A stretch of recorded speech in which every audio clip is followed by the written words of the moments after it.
Hey everybody, welcome back to the Bimmer barn. Today we're going to be working on my 535 XI wagon, and hopefully we can get it started and pulled into the garage because I want to figure out why we've got such weird codes and the throttle just sounds so weird, like we can't get it to idle correctly. So let's go ahead now, move some cars around and see if we can get this thing in the garage and start diagnosing what's wrong with it.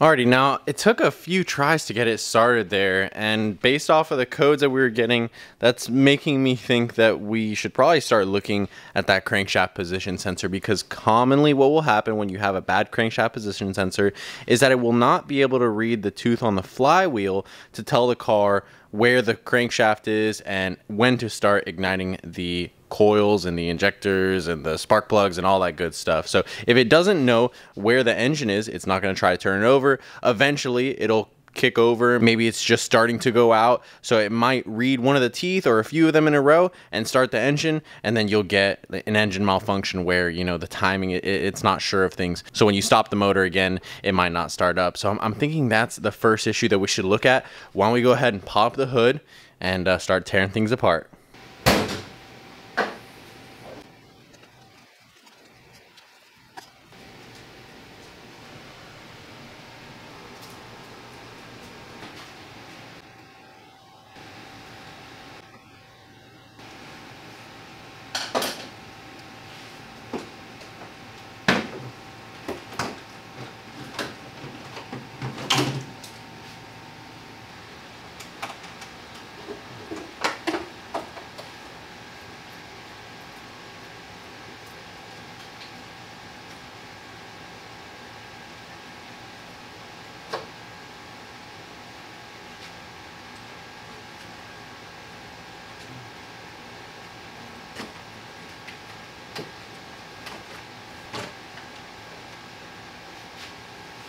Just pulled out this charge pipe and I made a huge mistake.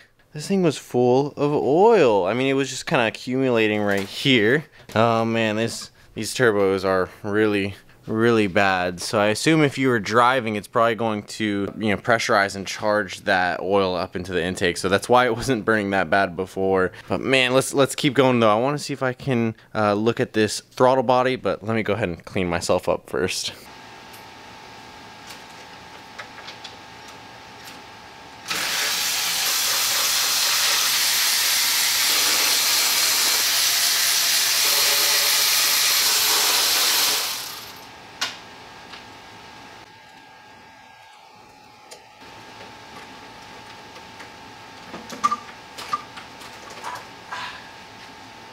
I just finished cleaning the floor and then I fell for it again. The moment that I got this thing out, more oil came out. So maybe that's what was blocking up our throttle body, because we were getting some crazy throttle body codes and the pulsing, the pulsing idle. But let's go ahead and take a closer look now at this crank position sensor and see if there's something visually wrong with it.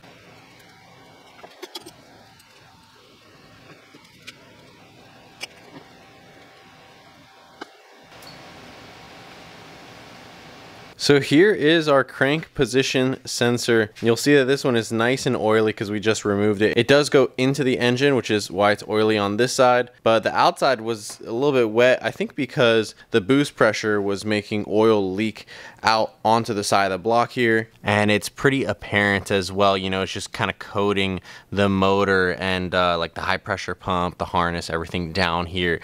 And when you look inside these valves as well, I'm glad that we were able to pull off the intake manifold, because it kind of tells us when the last time was that the engine was, you know, serviced or had like a walnut blasting. Now the good news is that these things definitely look like they've been cleaned before. It's not like it's been 100,000 or 200,000 miles on these. They'd be a lot dirtier, but I do think that these things need to be cleaned, so we'll probably add that to the list of DIYs that we'll be doing on this motor. But I think you guys know the drill. I like to use the chemical method, which is just a lot easier and cleaner than trying to get like a walnut blaster machine into the shop here. So otherwise, no surprises down here in the main harness. Nothing like engine harness damage. You know, I would hate to have found like a rat's nest down here, because that could have mean some of the wires would be damaged. But I think that our main culprit here is going to be the crank position sensor. And although I don't have anything to replace it with, I thought that I had one spare, but I don't. So I don't want to take one from my parts car. I basically know this is the problem. Why don't we go ahead and just try to clean the contacts here. We'll reinstall it, because I do need to move this thing out of the garage at some point. But what is concerning, not only is there oil here from the intake manifold, but I also noticed that there's some underneath the car right now that's starting to leak out from the turbo side. So I'm wondering if the turbo leak is that bad that's physically leaking underneath and outside of the car. So let's go ahead and get the quick jacks set up here and then take a look underneath this car and see exactly what it has wrong with it underneath there.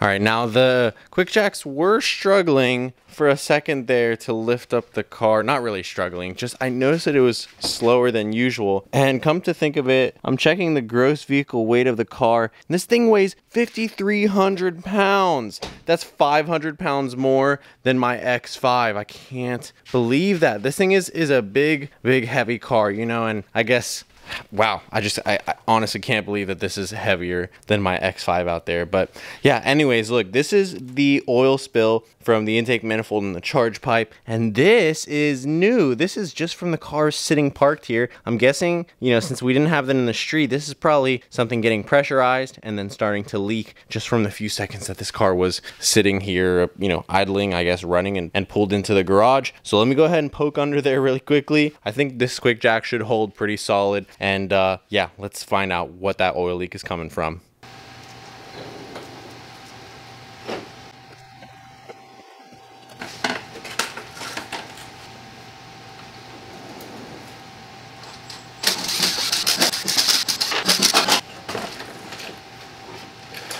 Alright, so I'm looking under here. I'll try to tell you what I'm seeing, although since this is an X-Drive car, it is really tight under here. Now the first thing I noticed was all the spider webs between the charge pipes and the hoses here. So clearly this car has not been driving, not been started in a long time. And the other thing that is very obvious is the amount of oil that's caking, like, you know, the oil pan, the motor. But also it looks like there's enough dripping here that I would think that there might be some leaks up there at the top. It looks like there's some like on the what is that? I think the air conditioning hose or something. So probably want to check out all the leaks that this motor has. I'm sure that it's probably got all the common N54 ones and then some, because of course this is an X-Drive car. So we've got the differential right here and all the associated seals, but I don't see any like, you know, red power steering fluid or anything, which is good. And then the catalytic converters are completely soaked, and I think that's where the majority of our current oil leak is coming from. You can see it's right there about to drip off of the cats, and just trying to trace it up. Like I said, it's pretty tight, so I wish I could show you guys better, but I'm almost certain that this is a valve cover leak, because I can see it coming right off of the cylinder head right below where the valve cover gasket meets. So I know that that is probably going to be the majority of the leak, and probably might even be like a cracked valve cover, because being that it has so many miles, you know, it is a possibility. Otherwise, the transmission looks pretty good. Transfer case a little bit wet. You know, I have all the under shields right here, so I don't really feel like going to the back of the car right now. I don't think there's going to be anything important for us to look at. But what I'm most concerned of is, like I said, that oil leak, because we don't want to be leaking out oil just all the time every time we start up the motor. So that might be pretty high on our priority list of things to do.